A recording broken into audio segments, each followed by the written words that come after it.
హైదరాబాద్లోని గచ్చిబౌలిలో ఉన్న అంజయ్య నగర్లో శనివారం తీవ్ర విషాదం చోటు చేసుకుంది. నిర్మాణంలో ఉన్న 7 అంతస్తుల భవనం ఒక్కసారిగా కుప్పకూలిపోయింది. ఈ ప్రమాదంలో 2 మృతి చెందారు.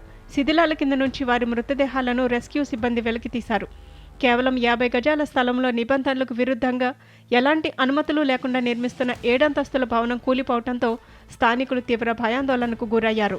శనివారం మధ్యాహ్నం 1 గంట సమయంలో ఒక్కసారిగా పక్కకు వాలిన ఈ భవనం సమీపంలోని వైట్ ఫీల్డ్ అపార్ట్మెంట్పై పడింది.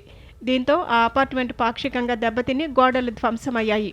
ప్రమాద సమయంలో భవనంలో పనిచేస్తున్న మధ్యప్రదేశ్కు చెందిన టైల్స్ కార్మికులు ఉమేష్ కారే, మహబత్ శిథిలాల కింద చిక్కుకుని మృతి చెందారు. భవనం కుప్పకూలిందనే సమాచారం అందుకున్న వెంటనే ఘటనాస్థలికి చేరుకున్నామని అగ్నిమాపక అధికారులు తెలిపారు. రెస్క్యూ సిబ్బంది విక్టిమ్ లొకేషన్స్ సిస్టమ్ ద్వారా వారి మృతదేహాలను వెలికితీశారని వెల్లడించారు. ఈ ఘటనలో రమణారెడ్డి అనే మరో వ్యక్తి తీవ్రంగా గాయపడగా ఆసుపత్రికి తరలించి చికిత్సను అందిస్తున్నారు. జీహెచ్ఎంసీ టౌన్ ప్లానింగ్ నిబంధనలకు తిలోదకాలిచ్చి నాణ్యతా ప్రమాణాలు పాటించకుండా తక్కువ వ్యవధిలోనే ఈ అక్రమ నిర్మాణాన్ని చేపట్టారని స్థానికులు ఆరోపిస్తున్నారు.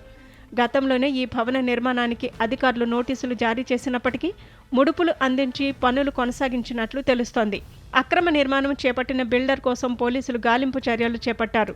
ఘటనా స్థలాన్ని స్థానిక ఎమ్మెల్యే అరికపూడి గాంధీ, హైడ్రా కమిషనర్ రంగనాథ్ పరిశీలించి సహాయక చర్యలను పర్యవేక్షించారు. నిబంధనలు పాటించకపోతే కఠిన చర్యలుంటాయని ఎమ్మెల్యే అరికపూడి గాంధీ హెచ్చరించారు. ఈ దుర్ఘటనపై మున్సిపల్ కమిషనర్ సృజన ఘటనా స్థలాన్ని సందర్శించి అధికారుల తీరుపై ఆరా తీశారు. అసలు 7 అంతస్తుల బిల్డింగ్కి ఎలా అనుమతి ఇచ్చారంటూ అధికారులను ప్రశ్నించారు.